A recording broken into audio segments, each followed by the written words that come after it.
하나님의 말씀은 로마서 5장 1절부터 11절까지 말씀입니다. 지난주에 제가 설교 가운데 이런 말씀을 드린 적이 있습니다. 기독교는 기복의 종교가 아니고 구원의 종교다. 기억나십니까? 기독교는 기복의 종교가 아니에요. 복을 받기 위해서 믿는 종교는 세상에 얼마든지 있습니다. 그런데 기독교는 기복의 종교가 아니라 구원의 종교입니다.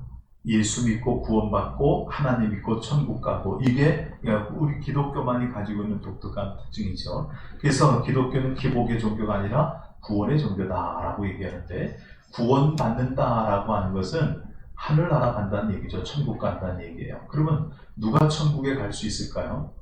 그러면 천국이 어떤 곳인지를 알면 이해가 되는데, 천국은 하나님이 계신 곳이 천국이에요. 그렇기 때문에 하나님 계신 곳에 가서 하나님과 같이 살려면 우리가 하나님 나라에 들어갈 수 있을 만한 자격이 있어야 돼요. 근데 하나님이 어떤 분입니까? 하나님이 거룩하시고 전능하시고 하나님은 의로우신 분이잖아요. 하나님은 생명이고 빛이잖아요. 그러니까 우리가 그런 하나님의 성품을 가지고 있어야 우리가 천국에 들어갈 수 있게 되는 거죠. 근데 문제는 성경은 우리가 죄인이라고 얘기하고 있다는 거예요. 천국은 하나님이 계신 곳이니까 죄가 없는 사람이 들어가야 되는데, 어둠이 없는 사람, 더러움이 없는 사람이 들어가야 되는데, 인간은 근본적으로 태어날 때부터 본성이 죄인이에요. 그래서 죄 가운데 출생하고 죄 가운데 죽어요.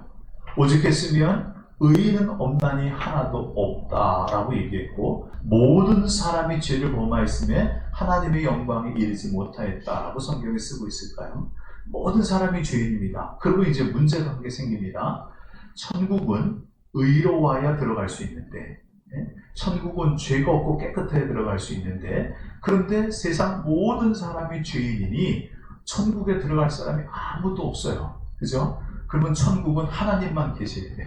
그렇게 되면 안 되니까 하나님께서, 그러면 죄인인 사람들 중에서 천국에 들어올 수 있는 사람, 하나님 계신 곳에 들어올 수 있는 사람을 좀 만들어야 되겠다. 이렇게 해서 하나님이 한 가지 귀한 일을 하셨습니다. 이것이 예수님 보내주신 일인데요. 그래서 이 천국에 들어오는 사람을 하나님께서 이제 선택하시는데, 들어오게 하시는데, 방법은 뭐냐 하면 죄를 씻어 주셔서 천국에 들어오는 게 아니라고 했어요. 죄가 남아 있는데 하나님께서 예수님을 통해서 그 죄를 가리워 주신답니다. 죄를 가리워 주시고 죄를 덮어 주신대요. 그래서 하나님이 죄가 없는 것으로 여겨 주시겠다. 그것이 의롭다고 여겨 주시는 은혜다 그랬어요. 그죠? 하나님이 의롭다고 여겨 주시는 거예요. 죄가 있지만 죄 없는 것으로 여겨 줄게. 내가 더럽지만 더럽지 않은 것으로 내가 인정해 줄게. 뭐만 하면요? 예수님만 믿으면, 그렇게 얘기한 거야. 그래서 의롭게 되는 은혜를 주셨어요. 이거는 은혜일 수밖에 없는 게, 사람이 의롭게 될 방법이 없기 때문에. 여러분, 예레미야서 읽는데 이런 말씀이 나와요. 굿수인의 피부를 변하게 하거나 표범의 반점을 변하게 할 사람이 있겠느냐, 이런 얘기가 나옵니다. 굿수인이라는 것은 이디오피아 흑인들을 얘기하거든요. 흑인들의 피부를 희게 만들 방법이 있을까요? 없죠. 표범에 나 있는 얼룩 무늬를 아무것도 없는 무늬로 만들 방법이 있을까요? 이거 없습니다. 다시 말하면 인간이 죄가 없어지는 방법이 있을까요? 없습니다. 사람의 죄를 없이 할 수 방법이 없어요. 사람은 죄를 없이 할 수 없어요.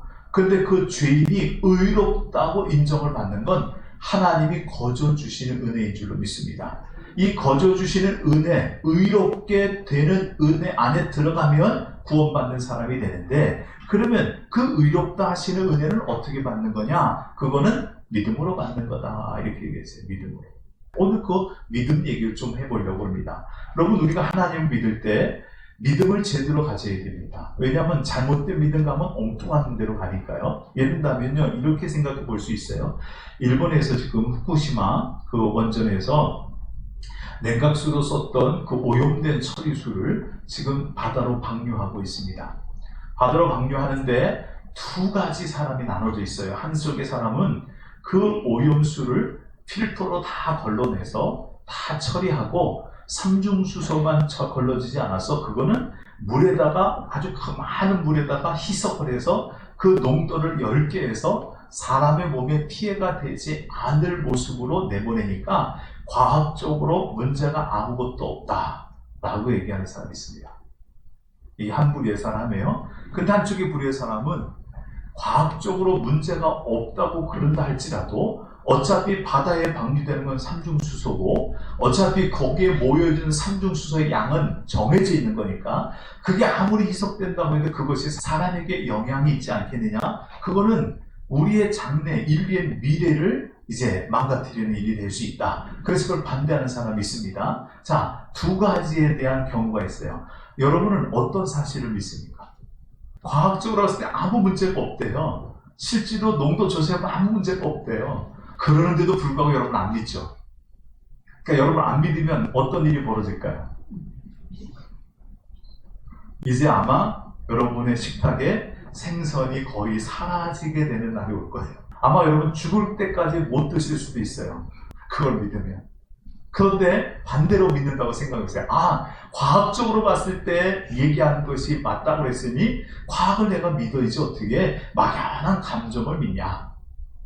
그래서 나는 생선 먹겠다 하는 사람이 있다면 그 사람의 식탁에는 생선이 아무렇지도 않게 올라갈 거예요. 그죠? 전혀 다른 결과입니다. 그런데 만약에 그 올라왔던 생선이 거기에 오염된 게 실제로 사람 몸에 영향을 주게 되면요, 내가 믿었던 것 때문에 내 몸이 망가지고 내 몸이 사실은 병이 걸리고 하는 것을 피할 수 없게 되는 거잖아요. 그러니까 무엇을 믿느냐라는 게 굉장히 중요하고 어떤 것을 정확하게 믿느냐 하는 것이 굉장히 중요한 거죠. 자, 우리가 하나님이 주신 은혜를 내가 믿으면 구원받는다고 했어요. 그럼 여기서 말하는 믿음이 어떤 믿음이냐라고 얘기할 때 사도 바울은 4장에서 아브라함의 믿음에 대해서 얘기하고 있습니다. 18절에 아브라함의 믿음을 이렇게 쓰고 있습니다. 아브라함이 바랄 수 없는 중에 바라고 믿었으니 이는 내 후손이 이 같으리라 하신 말씀대로 많은 민족의 조상이 되게 하려 하심이라. 자, 아브라함의 믿음이 어떤 믿음이에요?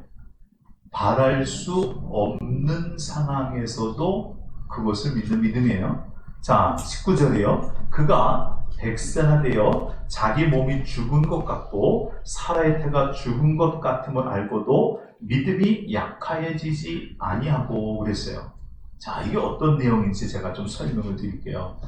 하나님께서 아브라함을 찾아와서 만나 주신 것은 창세기 12장의 말씀입니다. 하나님께서 아브라함에게 찾아오셔서 내 본토 친척 아비 집을 떠나 내가 네게 지시하는 곳으로 가라 이렇게 명하셨어요. 그러고 나서 창세기 15장에 가서 보면 아브라함이 하나님께 그런 얘기합니다. 하나님께서 나를 내 친척 아비 집을 떠나라고 얘기하실 때 내가 너에게 후손을 주어서 그 후손으로 큰 민족을 이루게 하겠다라고 얘기했는데 내가 그때 떠나와서 지금 시간이 지났는데 내 나이가 벌써 많이 들어서 아이를 낳을 수 없을 것 같은 나이가 됐는데 아들이 없습니다. 그러니 내가 볼 때는 나도 그렇고 내 아내도 그렇고 후사를 기억할 수 없을 것 같으니 나는 차라리 다메섹에서 데려다 키운 아이 이 엘리에셀이라는 아이를 내 후사로 삼겠습니다. 이렇게 하나님께 얘기합니다. 그럴 때 하나님께서 아니라고 하면서 하나님께서 아브라함을 밖으로 데리고 나가셨어요. 그리고 하늘을 쳐다보라고 그 밤하늘에 떠있는 뭇별들을 내가 셀 수 있나 보라. 내가 그 별들을 셀 수 있을진데 너의 민족, 너의 후손들은 세지 못하리라 라고 얘기하면서 하나님이 그 후손들을 주겠다고 약속했거든요.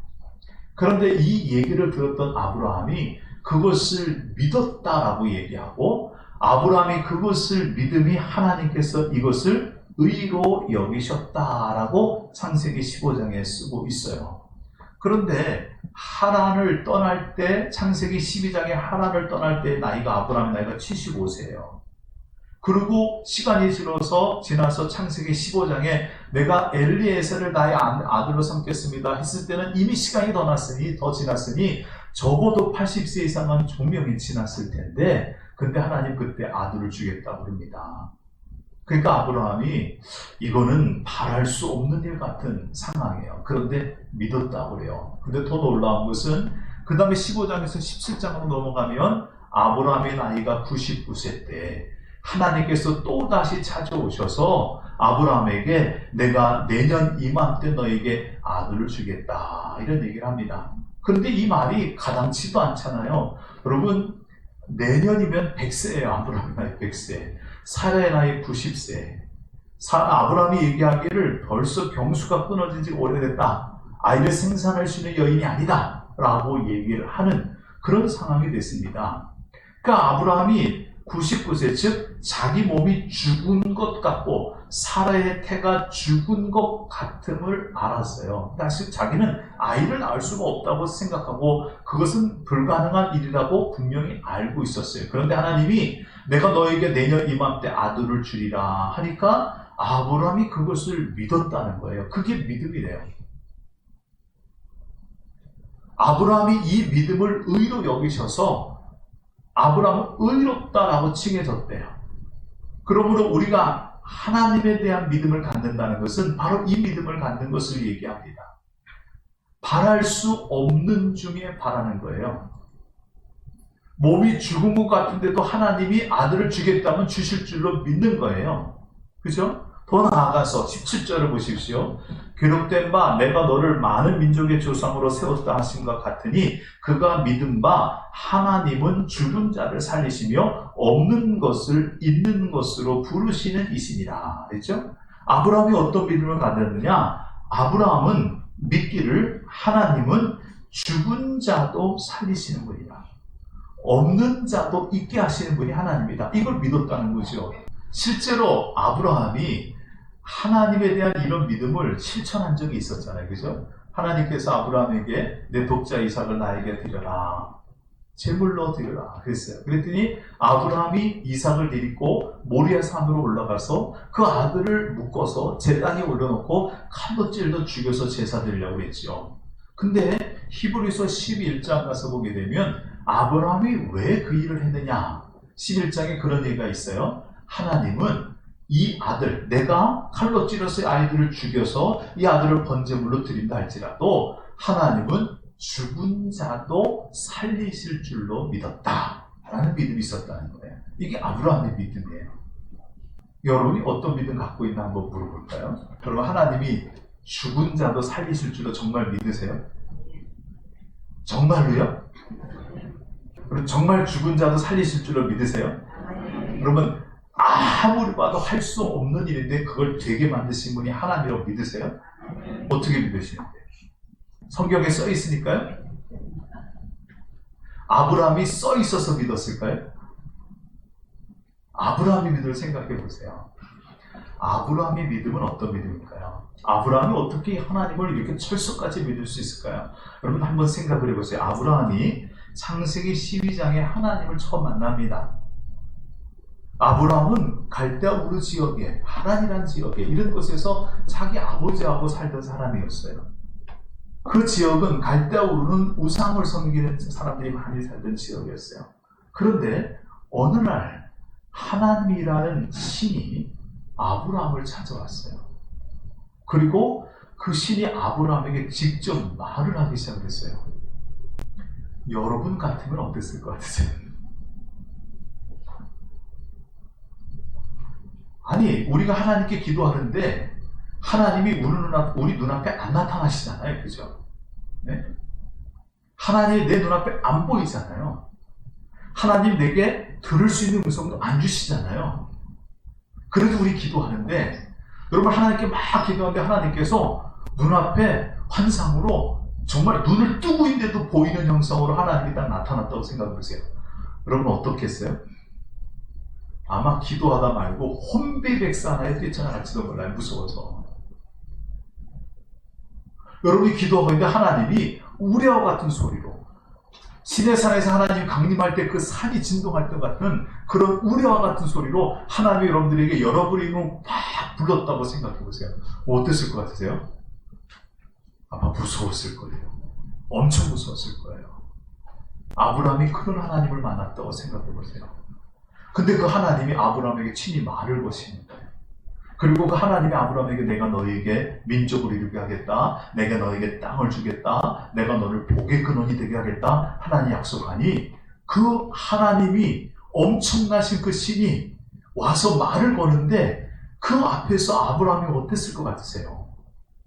아브라함이 그 하나님을 만났을 때 자기가 만난 하나님은 자기가 알고 있던 우상과 다른 것을 알았어요. 그 아버지가 우상을 깎아 파는 아버지였다고 얘기하거든요. 우상을 수없이 많이 깎아서 세워놔봐야 우상이 말도 못해, 움직이지도 못해. 그런 우상인데, 이 하나님은 눈에 안 보이는 하나님인데 자기에게 나타나셔서 아주 우레와 같은 소리로 또박또박 말씀하시는데 아주 그냥 몸이 소름이 낄 정도로 무섭긴 하지만 그렇지만 놀라운 경험이었단 말이에요. 그게 신이었단 말이죠. 그 하나님을 만나고 나니 하나님을 만나서 하나님이 하신 얘기가 믿어지기 시작하는 거예요. 왜? 하나님이란 분을 직접 만나보니까 자기가 알고 있던 신들과 다르다는 거예요. 그 하나님을 만나니까 그 다음부터 하나님이 아브라함에게 찾아와서 얘기만 하시면 그 하나님의 말을 부인할 수가 없는 거예요. 그 하나님이란 분이 신 중에 신인 것을 알았기 때문에. 그래서 아브라함이 하나님이 얘기하면 어떤 경우도 믿는 거예요. 할 수 없는 것을 하시겠다면 믿고, 백살에 대해 죽음 같은 아들, 그 자기에게 아들을 주겠다면 그것도 믿고, 하나님이 밭이 됐으면 죽은 자도 살릴 것을 믿고, 이것을 믿기 시작을 했어요. 왜냐하면 하나님 그분을 만났기 때문에 그래요. 아브라함의 믿음은요, 하나님 그분이 어떤 분인가를 믿는 믿음이었어요. 그 하나님이 말씀하니 그 말씀을 그대로 받아들이는 거예요. 여러분, 우리가 믿는 믿음이 어떤 믿음이어야 되느냐? 하나님이 하신 말씀이 있으니 그 하나님 말씀을 내가 믿는 믿음이 아니고, 이 하나님이 하신 말씀, 그 말씀을 하셨던 그분을 믿는 믿음이 있어야 돼요. 그게 진짜 믿음이거든요. 자, 이렇게 생각해 볼까요? 여러분이 만약에 몸이 안 좋아져서 병원에 가서 수술을 해야 될 입장이라고 생각해 보세요. 어떤 의사를 찾아가시겠어요? 어떤 병원에 가서 이제 진찰을 받아왔어요. 그랬더니 병이래요. 수술해야 된대요. 그래서 믿을 수가 없으니까 또 다른 병원 갔어요. 또 진료 받았어요. 똑같은 얘기를 해요. 수술해야 된대요. 세 번째 갔는데 똑같은 얘기를 해요. 수술해야 된대요. 근데 각각 찾아간 의사가 다 다른 의사잖아요. 근데 어떤 의사는 설명을 너무 그럴듯하게 잘해요. 설명을 너무너무 아주 잘하고 이해가 되게 하고 어떻게 수술할지를 얘기해주고, 그런데 젊은 의사예요. 그런데 다른 병원에 가서 의사는요, 이 의사는 설명을 들으면 왠지 좀 믿음이 안 가요. 설명을 잘 못해요. 설명을 하면서 이런 얘기도 해요. 그런데 잘못되면 죽을 수도 있습니다. 이런 얘기도 하는 거예요. 그래서 의사를 믿고 싶지 않은데 나중에 누가 하는데 그 사람이 그 분야의 최고 권위자라고 최고 명이라고 얘기해 주는 거예요. 여러분, 말 잘하고 설명 잘해주는 의사한테 수술을 받으시겠어요? 그 분야의 최고 명이라고 하는 그 의사, 설명은 못하지만 말은 잘 못하지만 실력이 있는 그 의사한테 가서 수술을 받으시겠어요? 어느 쪽으로 가시겠어요? 명의한테 가야죠, 당연히. 그렇잖아요. 그래야 살아요. 그 사람이 어떤 말을 하냐가 중요한 게 아니고 그 사람이 어떤 사람이냐가 중요하잖아요. 하나님이 말을 했으면 그 말씀도 중요하지만 이 말씀보다 더 중요한 건 뭐예요? 하나님 그분이 중요한 거예요. 아브라함은 뭘 믿은 걸까요? 하나님이 하신 말씀을 믿은 것 같지만 사실은 그 말씀을 하신 하나님을 믿은 거예요. 그 하나님이 어떤 분인지를 믿으니까 그가 하나님 앞에 의롭다 여김을 받았다라고 얘기하는 거죠. 자, 그러면 우리가 생각해 보세요. 사도 바울은 언제 이 믿음을 가졌을까요? 바울은요, 예수님을 믿지 않았습니다. 바울에게 있어서 예수님은 구세주가 아니에요. 하나님의 아들이 아니에요. 하나님의 이름을 욕되게 하는 신성 모독을 하는 죽여 마땅한 사람이 이게 예수님이었어요. 사도 바울 입장에서 예수님은 미친 사람처럼 보일 수도 있었어요. 안 믿었죠. 그러니까 예수 믿는 것을 인정하지 않아요. 예수 믿는 사람은 그냥 둘 수 없어요. 그래서 잡아다가 옥에 가두고 때리고 죽이는 일도 했습니다. 그런데 어느 날 이 사도 바울이 예수 믿는 사람을 잡아 죽이러 간다고 다메섹이라는 곳으로 올라가다가 길에서 결국 예수님을 만나요. 아브라함이 하나님을 만났던 것 같은 그런 체험을 한 거예요. 올라가는데 갑자기 아주 광명한 빛이 나타나서 그 빛이 너무 맑아서 더 이상 갈 수 없어서 말에서 떨어질 정도의 빛이 비추기 시작을 했어요. 그리고 거기서 음성이 들리는 거예요. 주님의 음성이 들리는데 너무나 뚜렷하게 들리는 거예요. 예수님께서 하죠. 나는 내가 핍박하는 예수다 라고 또박또박 얘기를 해주고 예수님이. 이 예수님을 만나고 났을 때 사도 바울에게 충격이었어요. 왜? 자기가 생각할 때는 절대 하나님의 아들이 아니거든요. 자기가 생각할 때는 절대 신이 아니에요. 그런데 자기가 신도 아니고 하나님의 아들도 아니고 이 사람은 정신 나간 사람이고 하나님을 욕되게 한 사람이라고 죽음마땅한 사람이라고 여겼던 그 예수님이 빛 가운데 찾아오시고 음성 가운데 찾아와서 나는 내가 핍박하는 예수다 라고 자기 신분을 딱 밝히면서 말씀하는데 까무러치는 줄 알았겠죠. 그때 바울의 믿음이 생긴 거예요. 예수라는 분이 진짜 하나님의 아들이구나. 이 사람이 자기가 하나님의 아들이라고 하는 것이 거짓이 아니고 진짜구나. 그렇다면 이 사람이 얘기한 게 전부 진짜 아니야. 예수님이 무슨 얘기를 했어요? 예수님이 하는 얘기가 나는 너희의 죄를 사하게 해서 이 땅에 왔다고. 하나님이 나를 이 땅에 보내신 것은 사람들을 위하여 죽게 만드시고 내가 죽은 그것을 통해서 사람들을 구원하는 그 구원의 통로로 내가 온 거라고 예수님 말씀하셨거든요. 예수님 하신 그 모든 말씀이 진실이 되는 거 아니에요. 예수님이 추후에 만찬하시면서 떡을 떼시면서 이것은 내가 너희를 위하여 주는 내 몸이며 포도를 주면서 이것은 내가 너희를 위하여 흘리는 나의 피다 라고 얘기하셨어요. 떡과 포도를 주면서 예수님의 살이 찢어지고 예수님의 피가 흘리는 것을 예수님 말씀하셨고 이 떡과 포도주를 받아 먹으면서 예수님의 그 십자가를 기억하는 자들에게 그 죄 씻음, 죄 사함을 주고 그들이 구원받는 하나님의 자녀가 되게 하겠다는 그 약속의 말씀을 주신 거잖아요. 예수 믿는 사람들이 아무리 얘기해도 그 말을 믿을 수가 없었어요. 예수가 하나님의 아들이라고, 그 예수는 이 땅에서 이런 일을 했다고 아무리 얘기해도 믿을 수가 없었어요.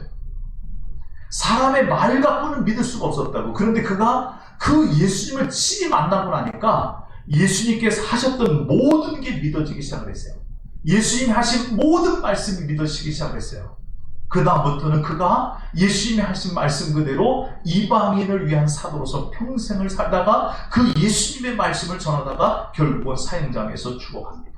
믿음은 바로 그 믿음을 얘기하는 거예요. 예수님이 말씀하는 것을 믿는 게 아니고 하나님이 말씀하는 것을 믿는 것이 아니고 그 말씀하신 그분을 믿는 거예요.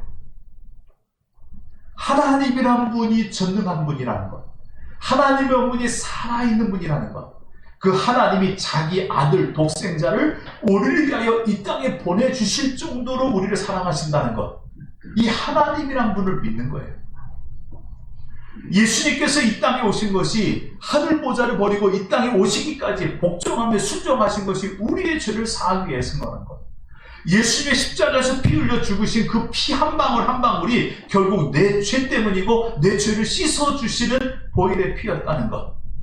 그리고 누구든지 예수를 구주로 믿고 고백하기만 하면 그 사람이 구원받는다고 하셨던 그 말씀을 그대로 받아들여서 내가 그것을 믿음으로 고백하는 사람, 그 사람이 하나님 앞에 의롭다 여김을 받는 거예요. 하나님이 하신 말씀이 믿어지는 건 그 체험이 있어야 돼요.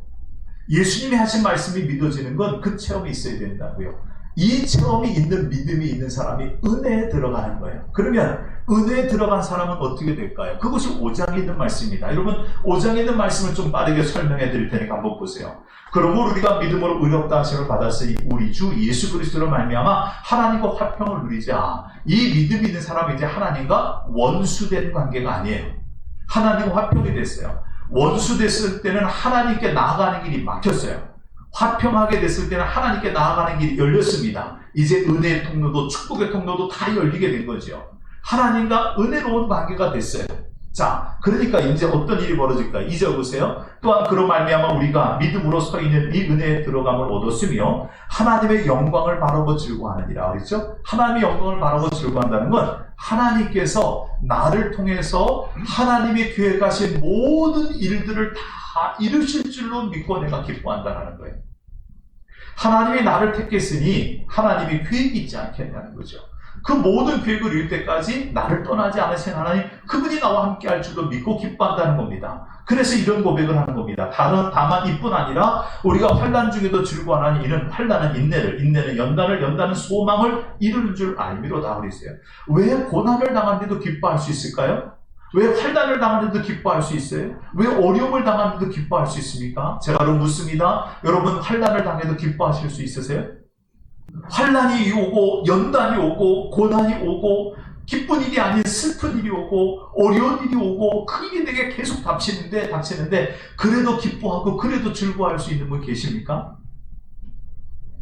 그래도 즐거워할 수 있는 게 믿음이라는 거예요. 왜요? 거기에는 소망이 있어요. 어떤 소망이요? 하나님이 나를 사랑하셔서 그의 아들까지도 내어주신 그분이다. 그래서 5절에 그런 말씀을 읽은 겁니다. 소망이 우리를 부끄럽게 하지 아니함은 우리에게 주신 성령으로 말미암아 하나님의 사랑이 우리 마음에 부은 바 됨이니. 하나님의 사랑이 내 마음에 부어졌어요. 어떤 사랑이요? 아들까지도, 가장 귀한 아들까지도 내게 주실 정도로 나를 사랑하시는 그 하나님의 사랑이 내게 주어진 거예요. 그러니 지금 내가 환난을 당해도 하나님이 환난당하는 나를 사랑하실까요? 사랑하지 않을까요? 사랑하시죠. 내가 지금 고난을 당할 때 하나님이 나를 사랑할까요? 사랑하지 않을까요? 사랑하세요. 그러면 여러분, 사랑하는 자가 잘 되기를 원할까요? 못 되기를 원할까요? 잘 되기를 원하죠. 그러니까 지금 환난을 당하지만 하나님은 나를 사랑하니까 분명히 하나님을 나를 이 환난 가운데서 벗어나게 하실 것이다. 연단 가운데서 벗어나게 하실 것이다. 고난을 이기게 하실 것이다. 하나님께서 상함을 역전시켜 주실 것이다. 이런 소망이 있다고요. 이 믿음이 있으니 흔들리지가 않는 거예요. 이게 믿음이에요.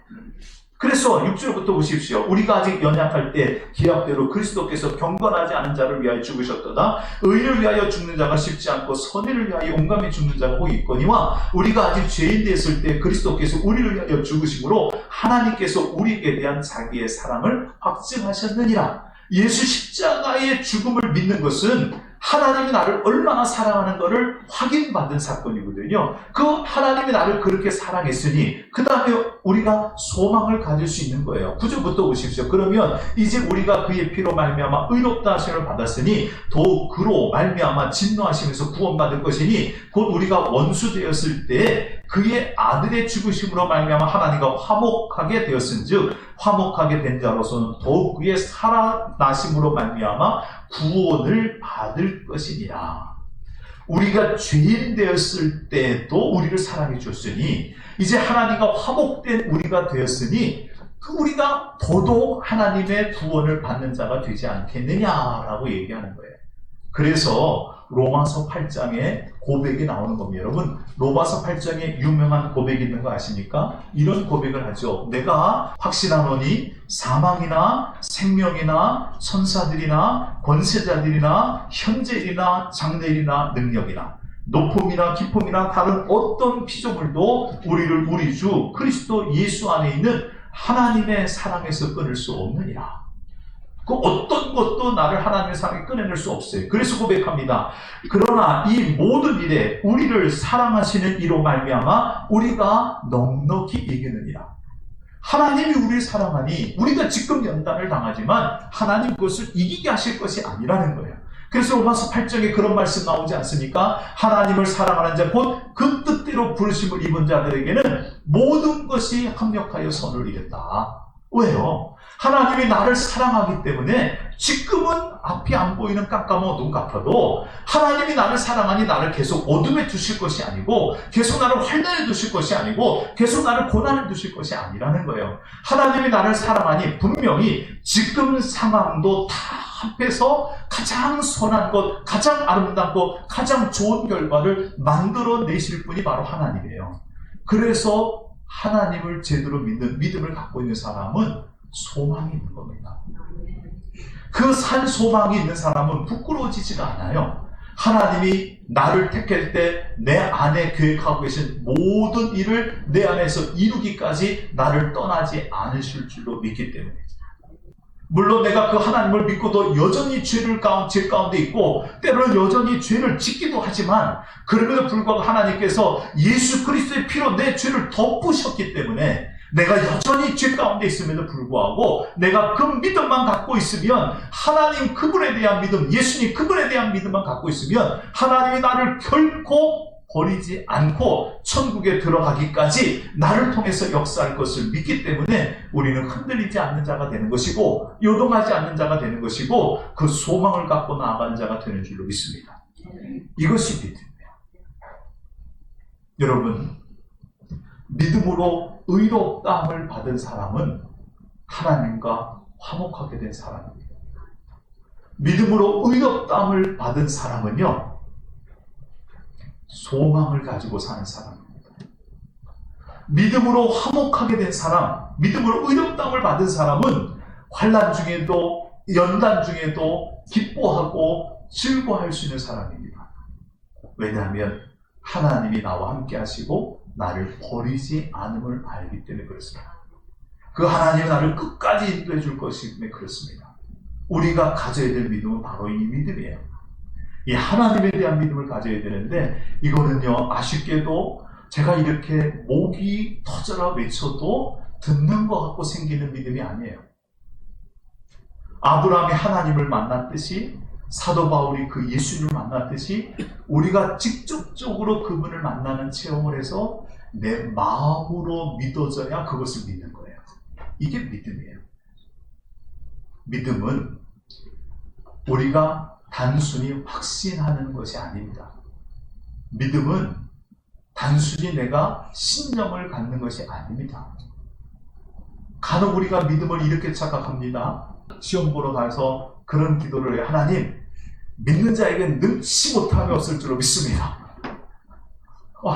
그런데 시험 망치고 나오죠. 하나님, 우리 아이가 시험 잘 볼 줄로 믿습니다. 그런데 시험 망쳤다고 그래요? 왜요? 믿음이 아니기 때문에. 내가 바라는 내가 소망하는 걸 내가 확신한다고 말하는 그것이 믿음이 아니라는 거예요. 하나님 그분을 믿는 게 믿음이에요. 예수님 그분을 믿는 것이 믿음이에요. 그분이 나를 사랑한다는 것을 믿는 믿음이 믿음이에요. 하나님이 나를 사랑하기 때문에 내가 어떤 처지에 있어도 하나님이 나를 버리지 않을 것이며 나를 하나님께서 이끄시는 그 길로 나를 인도해 가실 것이라는 것을 의심 없이 믿는 게 믿음이에요. 그 믿음이 있는 자가 하나님 나라에 들어가는 의롭다함을 얻는 자가 되는 줄로 믿습니다. 여러분 모두가 그 믿음을 소유하게 되시기를 주님의 이름으로 축원을 드립니다. 기도하겠습니다. 하나님, 우리가 가지고 있는 믿음이 하나님의 사랑을 제대로 깨달아 알고 믿는 믿음이 되기를 원합니다. 예수님을 만나는 믿음이 되게 하시고 하나님을 만나는 믿음이 되게 하시고 하나님의 사랑이 내게 완전하게 믿어지는 믿음이 되게 하셔서 환난 중에도 즐거워할 수 있는 소망을 가지고 살아가는 믿음의 사람으로 살아갈 수 있도록 도와주시옵소서. 예수님의 이름으로 기도드립니다. 아멘.